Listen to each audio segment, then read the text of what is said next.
In this video, I will show you how to download and install a button mapper application to your Android TV even if you don't have Google Play Store or you want to use Google Play Store.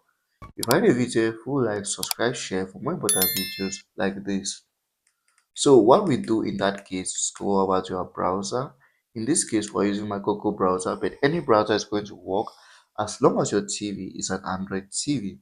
So go over to your browser and in the search box, you're going to type button mapper.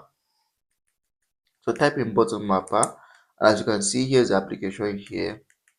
So just click on it here and you're going to see results like this. Now, if your TV is an Android TV, they are going to be able to install the application from here as long as your TV is an Android TV. And if the application is compatible with your TV, they are going to tell you that it's possible to install here. If you don't get the install button, then the application is not compatible with your TV. So what you have to do, just click on install, and the application is going to start installing straight away to your Android TV without any problems.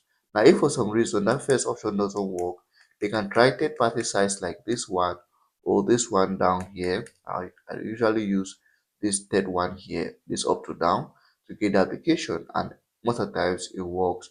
But the first option is still preferred, the best option. But whatever the option, you can try the second if you want. But the first option works best for me. If you find the video helpful, like, subscribe, share for more important videos like this.